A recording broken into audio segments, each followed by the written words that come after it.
ఒకటి ఉంటుంది. ఏంటది? శివుడు ఎదురుగా నంది. సరే, నీకు నంది తెలుసు కదా శివాలయంలో. మరి రోడ్డు మీద బురదలో తిరుగుతుంటది, అది పంది. ఇప్పుడు నువ్వు చెప్తావా పంది నంది ఒకటా కాదా? పంది నంది ఒకటవుతుందా? శుభ్రంగా గుళ్ళో ఉండేది నంది, అశుభ్రంగా బయట తిరిగేది పంది. రెండు ఒకటేనా? కాదు కదా.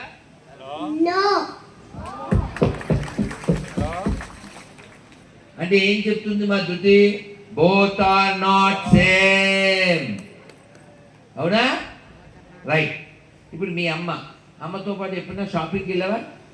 అక్కడ బొమ్మలు ఉంటాయి కదా. మీ అమ్మ షాపులో బొమ్మ ఒకటేనా?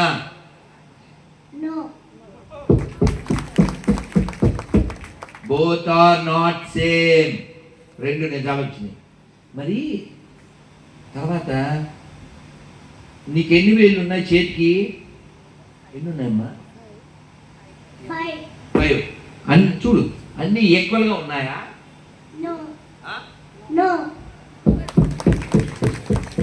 ధృతి ఉంది, మతి. ఇంకొకటి ఉంది. ఆవుకి ఎప్పుడైనా పండ్లు పెట్టావా? మరి ఆవుకి పండ్లు పెట్టేవాళ్ళు, ఆవుని కొట్టేవాళ్ళు ఇద్దరు ఒకటేనా? అంటే చిన్న బిడ్డ కాబట్టి నేను అలా అడగలేదు, ఇలా అడిగాను. మామూలుగా ఎలా అడుగుతానంటే, ఆవుని మేపేవాళ్ళు ఆవుని మేసేవాళ్ళు ఒకటేనా? ఇప్పుడు 4 క్వశ్చన్లు అడిగాను. చిన్న బిడ్డకి తెలియపోవచ్చు, అయినా అడుగుదాం. 4 ఒకేసారి అడిగి లాస్ట్లో ఇంకోటి అడుగుతాను. చకచక చెప్పారు. అమ్మ బొమ్మ ఒకటేనా? నంది పంది ఒకటేనా? ఆవుకి అన్నం పెట్టేవాళ్ళు ఆవుని కొట్టేవాళ్ళు ఒకటేనా? 5 వేళ్ళు సమానమా? అన్ని మతాలు సమానమా? ఒకసారి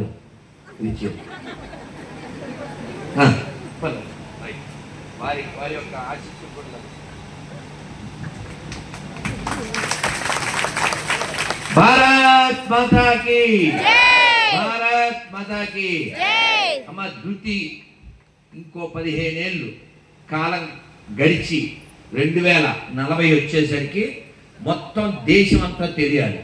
అది నీ టార్గెట్. అర్థమైందా నానా? మనకుంది గోలు, మన లోపల ఉంది సోలు. చెప్తుంది కదా. రైట్.